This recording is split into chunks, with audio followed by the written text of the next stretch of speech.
പ്രവർത്തനങ്ങളുടെ ഭാഗമായി സുപ്രീം കോടതി പിന്നീട് 7 അംഗങ്ങളുള്ള ഭരണഘടനാ ബെഞ്ചിലേക്ക് അത് മാറുകയും അതും ആ കേസുമായി ബന്ധപ്പെട്ടിട്ടുള്ള വാദം നടന്നു വരുന്ന ഒരു സമയമാണ്. ശബരിമല നമ്മളറിയാം, ഇന്നത്തെ ദിവസത്തിന്റെ പ്രത്യേകത ഉണ്ടെന്ന് ശനിയാഴ്ചയാണ്. ശനിയുടെ പ്രത്യേകത നമുക്കറിയാം. നമ്മുടെ അയ്യപ്പ ക്ഷേത്രങ്ങളിലെല്ലാം നമ്മുടെ ദോഷങ്ങൾ മാറാൻ വേണ്ടിയിട്ട് 21 ദിവസം മുടങ്ങാതെ നമ്മുടെ ധർമ്മശാസ്താവിന് നീരാഞ്ജന സമർപ്പിക്കുന്ന ഒരു ദിവസമാണ് നമ്മുടെ ഈ ശനിയാഴ്ച എന്ന് പറയുന്നത്. അതോടൊപ്പം തന്നെ നാളത്തെ ദിവസം നമ്മുടെ മിഥുനമാസം ആരംഭിക്കുന്ന ഒരു ദിവസമാണ്. എന്തുകൊണ്ട് ശബരിമലയുടെ വിശ്വാസം ആചാരങ്ങൾ സംരക്ഷിക്കാൻ വേണ്ടി ശബരിമല അയ്യപ്പ സേവാ സമാജം ഒട്ടനവധി പ്രവർത്തനങ്ങൾ ഏറ്റെടുത്തുകൊണ്ട് മുന്നോട്ട് വന്നൊരു സംഘടനയാണ്. ആ സംഘടനയുടെ പ്രവർത്തനങ്ങൾ ഇനിയും കാര്യക്ഷമമായി നമുക്കറിയാം. നമ്മൾ RSSൽ തന്നെ നമ്മൾ പറയാറുണ്ട്, നമ്മുടെ ശരീരവും മനസ്സും ധനവും മനവും സംബന്ധിച്ചുകൊണ്ട് നമ്മൾ ചെയ്യുമ്പോൾ അതിന് ഇനി ധനമാണ് ആവശ്യം. അപ്പൊ അങ്ങനെ നമ്മൾ തന്നെ ശരീരവും മനസ്സും ധനവും സമർപ്പിച്ചുകൊണ്ട് നമ്മുടെ RSSൽ ഗുരുപൂജ ഗുരുദക്ഷിണ സമർപ്പിക്കുന്ന അതേ ഒരു മനോഭാവത്തോടു കൂടിയാണ് ശബരിമലയുടെ വിശ്വാസ ആചാര സംരക്ഷണം ഏറ്റെടുത്തുകൊണ്ട് 2008 കേരളത്തിൽ പ്രവർത്തിച്ചു വരുന്ന സംഘടനയാണ് ശബരിമല അയ്യപ്പ സേവാ സമാജം. ആ സംഘടനയുടെ പ്രവർത്തനം, ആ ബന്ധപ്പെട്ടുകൊണ്ടുള്ള പ്രവർത്തനങ്ങൾക്ക് വേണ്ടിയിട്ടുള്ളൊരു നിധി സമർപ്പണമാണ് ഇവിടെ നടക്കുന്നത്. നമുക്കറിയാം, നമ്മൾ ഒട്ടനവധി കാര്യങ്ങൾക്ക് വേണ്ടിയിട്ട് സാമ്പത്തികം ചെലവഴിക്കുന്നുണ്ട്.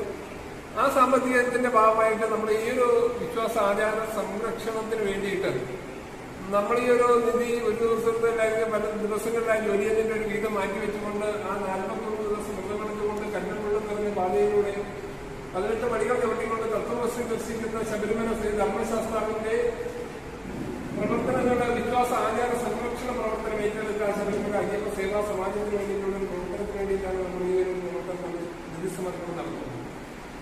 സ്വാഭാവികമായിട്ട് നമുക്ക് ഈ ശബരിമലയെ ബന്ധപ്പെട്ടുകൊണ്ട് നടക്കുന്ന ഒട്ടനവധി വിഷയങ്ങളായിരുന്നു വന്നിട്ടുള്ളതാണ്. മറ്റൊരു സംസ്ഥാനത്ത് ഇങ്ങനൊരു സംവിധാനമില്ല. ഹിന്ദുവിന്റെ ആരാധനാ കേന്ദ്രങ്ങൾ ഭരിക്കുന്നത് ഇവിടുത്തെ സർക്കാർ സംവിധാനമാണ്. 1911 ബ്രിട്ടീഷുകാർ കൊണ്ടുവന്ന ഒരു സംവിധാനമാണ് ഈ ദേവസ്വം എന്ന് പറയുന്ന ഒരു സംവിധാനം.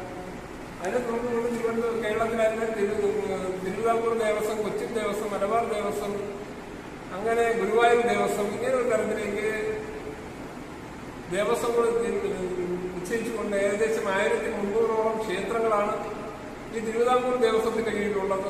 ആ തിരുവിതാംകൂർ ദേവസ്വത്തിന്റെ കീഴിലുള്ള ക്ഷേത്രങ്ങളിൽ പലതും ഇന്ന് അവിടെ ഒരു അന്യത്തിരി പോലും കത്തിക്കാൻ പറ്റാത്തൊരു സാഹചര്യത്തിലേക്ക് പോകുന്ന സമയത്ത് ശബരിമലയിലെ മാത്രം വരുമാനം അതൊരു കച്ചവട കേന്ദ്രമാക്കി മാറ്റിക്കൊണ്ട് ശബരിമലയിലേക്ക് മാത്രം വരുമാനത്തെ കണ്ടെത്താനുള്ള വലിയൊരു ശ്രമം ഇവിടുത്തെ തിരുവിതാംകൂർ ദേവസ്വം ബോർഡിന്റെ ഭാഗത്ത് നിൽക്കുമ്പോൾ അവിടെ വിശ്വാസങ്ങളും ആചാരങ്ങളും സംരക്ഷിക്കപ്പെടേണ്ടതാണ്. അതൊരു കച്ചവട കേന്ദ്രമല്ല, അതൊരു ആരാധനാ കേന്ദ്രമാണെന്നുള്ളൊരു സന്ദേശം നൽകിക്കൊണ്ടാണ് ശബരിമല അയ്യപ്പ സേവാ സമാജം ഈ സമയത്ത് നമ്മുടെ വിശ്വാസ സംരക്ഷണം ഏറ്റെടുത്തുകൊണ്ട് മുന്നോട്ട് വരുന്നത്. ആ ഒരു പ്രവർത്തനത്തിന്റെ ഭാഗമായിട്ട് നമ്മൾ മുന്നോട്ട് വരുന്ന സമയത്ത് നമുക്ക്